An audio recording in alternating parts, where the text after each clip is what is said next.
Good morning, children.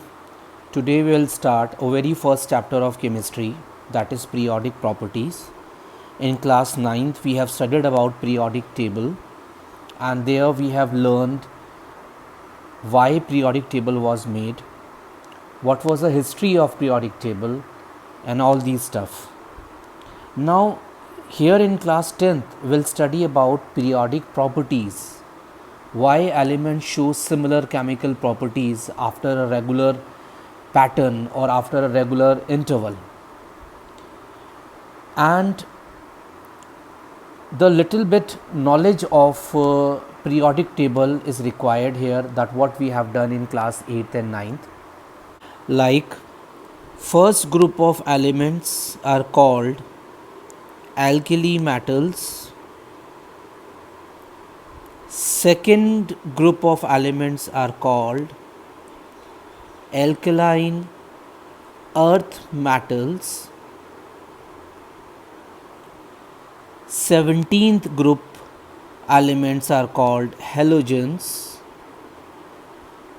and 18th group elements are called noble gases.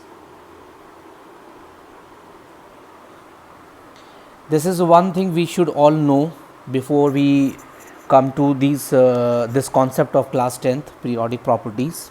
Moreover, you should also know that on the basis of electronic configuration, how we are going to find out the location of the element in the periodic table.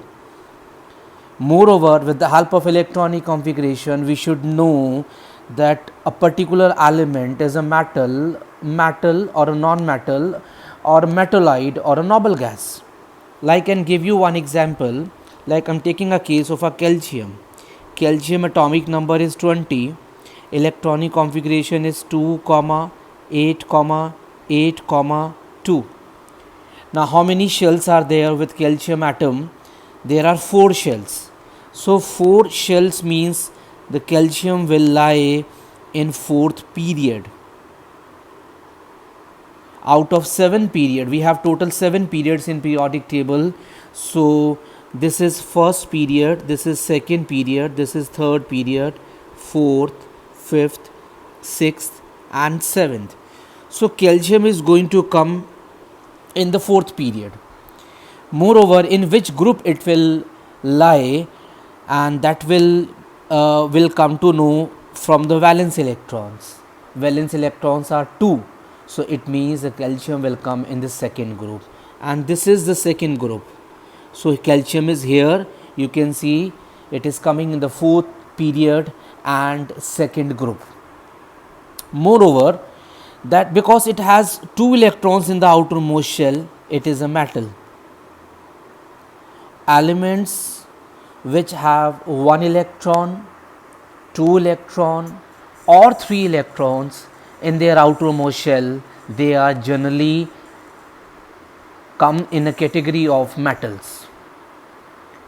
Elements which have 4 electron in their outermost shell, they are generally called metalloids.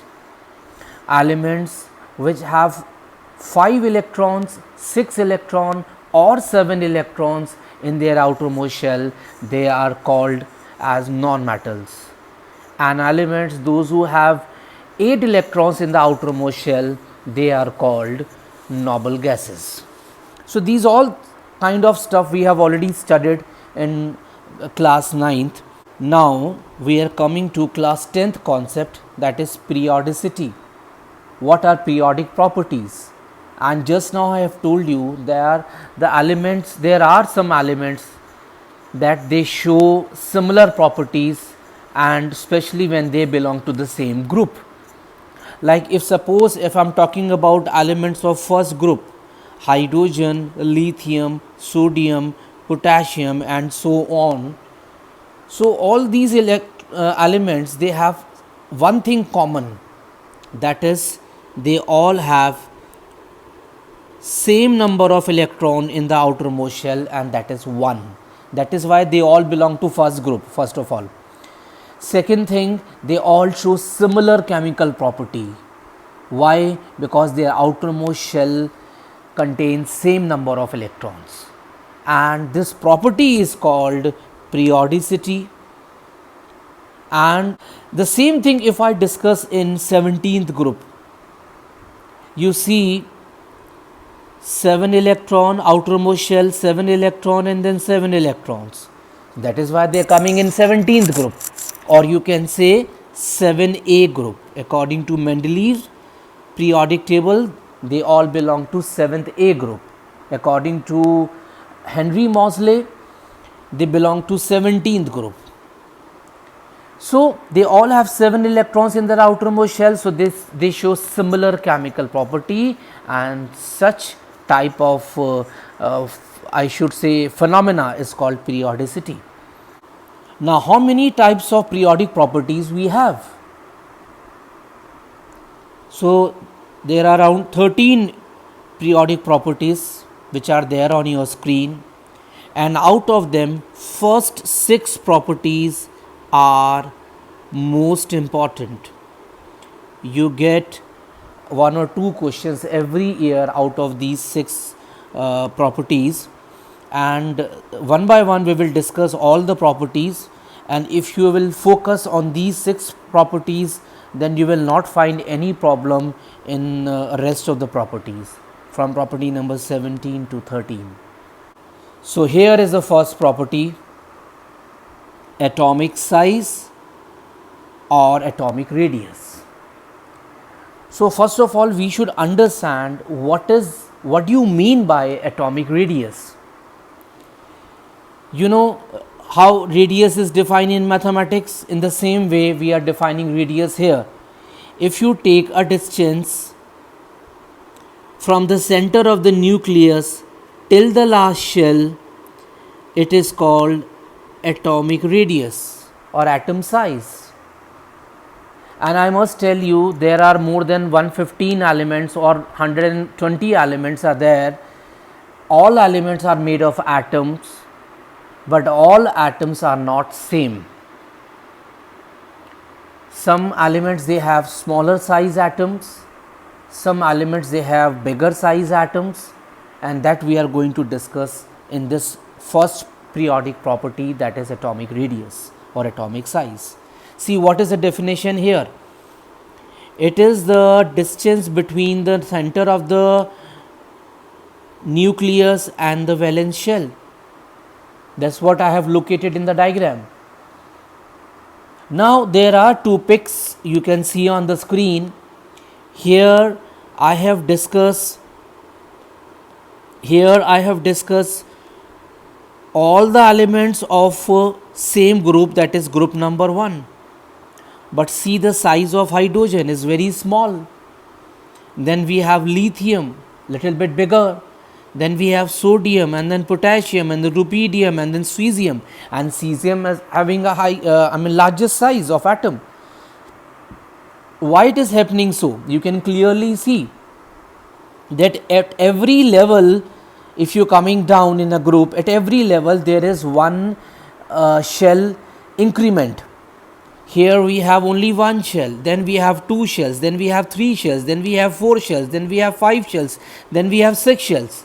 So there is a successive addition of shell. That is why the atom size is increasing as you going down in a group. So if someone is asking what is the reason behind, you will say due to successive addition of shell, there is an increase in the size of atom.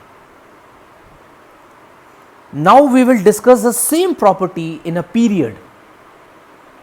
Period means where all the elements will have same number of shells in them. Like lithium 2,1, 2 shells, beryllium 2,2, 2 shells, boron 2,3, 2 shells, and fluorine 2,7, 2 shells. But 2 shells, all have 2 shells. It doesn't mean that they all will have same atomic size. No, because atomic size depends upon number of shells. That's okay, but it depends on number of protons also. And in chemistry, number of protons are also called nuclear charge. or also called nuclear charge. Now come to another property, metallic character.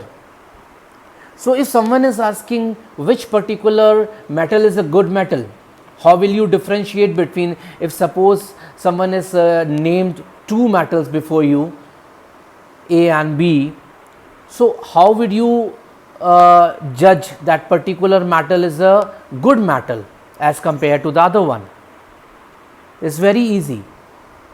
An element which can lose electron easily as compared to the other one, so that particular element having a more metallic character. You can see what is written on the screen. The more easily an element can lose electron, the more is its metallic character. Now same thing we will discuss in group and period. So first of all we will discuss in group. You can see the size of hydrogen is very small, then helium, not helium, sorry, lithium, it is the size is little bit bigger. Then we have sodium, size is even bigger, and at cesium you see the size is biggest. Okay. So here if someone is asking like which particular element can lose electron easily, so without a second thought you should say, sir, it should be cesium. Why? Because the outermost shell electron is far away from the nucleus, because the protons which are there in the nucleus, they are responsible for holding the electrons in an atom. And when electron is lying little bit far from the nucleus, so the force of attraction between protons and the electron is weaker. So that is why the electron can be easily taken out. So here it is a good metal, it is a good metal, and here if you say it is a bad metal, because it cannot lose electron easily. So you can say down the group if you come, the metallic character increases. And what is the reason behind?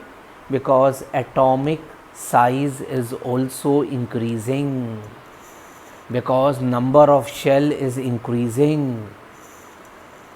Now if the same property we discuss in the period, okay, here we had 3 electron, 3 protons, and here we have 9 electron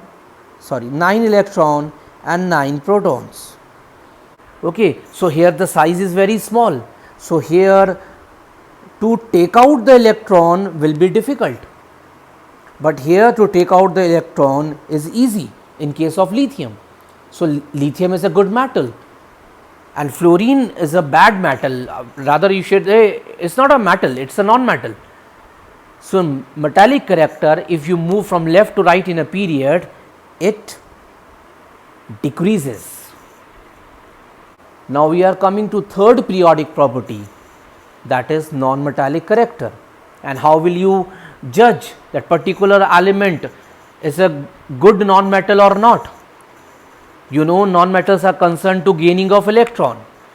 So any non-metal which can gain electron easily, okay, it has more non-metallic character.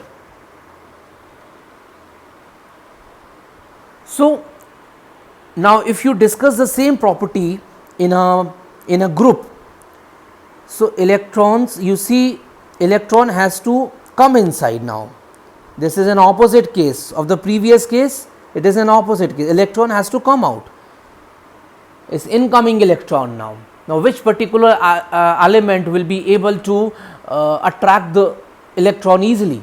So of course the atom which is smaller, because the nucleus is very close, the size of the atom is very small, so the incoming electron can be easily attracted.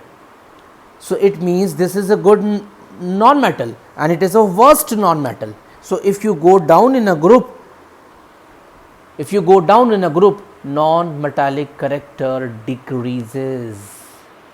Now if I discuss the same property in a period, you would say, sir, fluorine can easily gain electron because the size of fluorine atom is very small. so the chances of attracting the incoming electron will be good, will be better. But in case of a lithium is a metal, and metals, they are electron donors, they are not electron acceptors. So the chances of gaining electron of a lithium will be almost zero. So you can say, in a period from left to right, if you move, non-metallic character increases. And what is the reason behind? The same reason you will give, that nuclear charge increases. Nuclear charge means number of protons. Number of protons are responsible for holding electrons in an atom. And when the number of protons, this number increases, so the size of the atom decreases and tendency of gaining electron also increases. Okay children, today we will study till here only. In my next video, we will discuss the rest of the properties. Thank you all.